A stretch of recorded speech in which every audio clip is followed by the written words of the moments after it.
You've definitely seen this chair. The revolutionary new chair. In movies, TV shows, celebrity homes, museums. It's everywhere. A sleek shell of bent plywood, buttery leather cushion, and the matching ottoman. For nearly 70 years, it's been a symbol of status, taste, and money. A luxury chair that costs over £5,000. But here's the problem. It was never meant to be exclusive. The designers set out to make good design for everyone. Affordable, mass-produced, accessible. So what happened? How did a chair for everyday homes become a trophy for the elite? And why, decades later, do we still worship it like design royalty?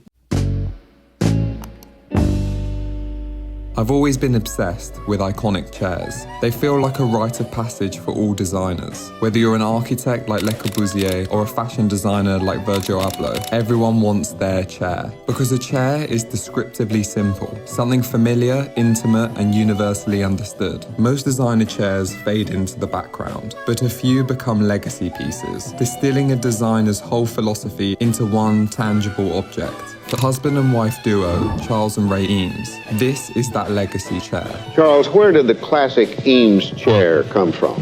Did it come to you in a flash as you were shaving one morning? It sort of came to me in a 30-year flash. The Eames Lounge Chair, designed in 1956. Charles trained as an architect. Ray was a painter. Together, they became one of the most influential creative partnerships of the 20th century. For them, these names like painter and architect, they weren't job descriptions. They were ways of looking at the world. But they weren't just about making things look good. They believed good design should feel good. And most importantly, it should be for everyone. Their mantra was to respect the material. Let it guide the form. Let it bring you the solution. And the material that caught their attention was plywood. At the time, plywood was used mostly for crates, ships, and industrial purposes. But the Eames saw potential. Could it be elegant, ergonomic, beautiful? They started to experiment with how you could push this cheap, accessible material and make it bend in hope of making an elegant chair from a single continuous form. But then World War II happened. The US military needed help. Metal was in short supply. Soldiers were being evacuated with heavy, inflexible metal stretchers and splints that caused more harm than good. So the Eames submitted their bent plywood testing.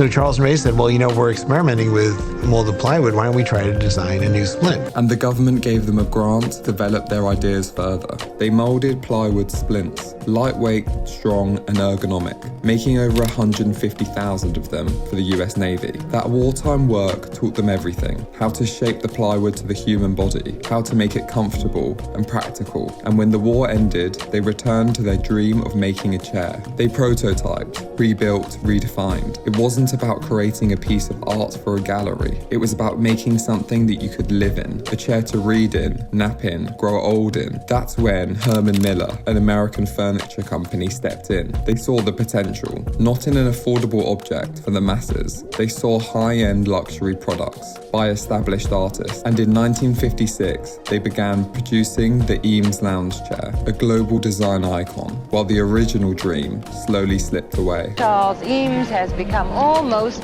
a household word. The Eames became wildly successful, but the lounge chair, unlike their other work, was never cheap. When Herman Miller brought it to market, it was sold as a luxury product. Over time, the price only rose, turning this designed object into a status symbol. Instead of being for every American home, it became a collector's item, a symbol of refined taste. Said of the furniture, we wanted to make the best for the most, for the least.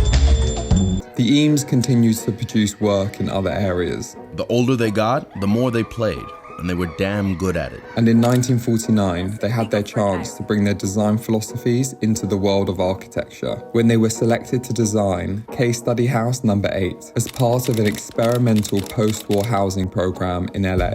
California, the land of sunshine and swimming pools and sleek geometry carved out below its mountains. The program was launched by Art and Architecture magazine. Their idea was bold: commission leading architects to create low-cost modern housing that could meet the needs of every average American returning back from World War II. The street was filled with unique homes by renowned architects like Richard Neutra and Pierre Koenig. The Eames home was one of the best. Prefabricated steel, factory-made parts, modest footprint. It's composed of standard factory units. standard factory units that don't look very standard or very factory in those pictures. That's what your beautification has done for them, you and Ray. It was vibrant, warm and playful, and wasn't a typical minimalist box. And like the chair, it embodied their values: mass production, modern materials, human-centered living. It was not just an architecture that was being promoted, it was a lifestyle. It's hard to overstate now how radical the case study homes were. I could do an entire video just about this street. But once again, their dream of designing for all quickly turned into designing for the few. The homes were praised in magazines and in design school, but they never took off for the mass market. They were just admired, never reproduced. And like the Eames Lounge Chair, these homes were meant to be a blueprint for everyday life, but instead became a symbol to be admired and inaccessible for most. These iconic chairs are interesting because they represent an artist's whole career in a simple single item, an object that we're all very familiar with. This chair tells the story of an artist's career, from wartime material experimentation to prefabricated homes. Some critics say the Eames failed their mission because their chair never reached the average American household and instead started a design revolution and built them an empire of taste and wealth. 70 years later, this chair still means something. Consciously or subconsciously, when a movie decides to use this chair, they're telling the audience something. This chair means power, respect, and class, what good design really is. It's something that evokes emotion and represents a feeling, even if that feeling is not what the artist originally intended for it. The emotion is undeniable. If you enjoyed this video, please like and subscribe to The Design Concept. It really helps to grow the channel. And if you want to dive deeper into architecture, city planning and design, then why not watch another video? The role of the designer was essentially that of a good host anticipating the needs of the guest.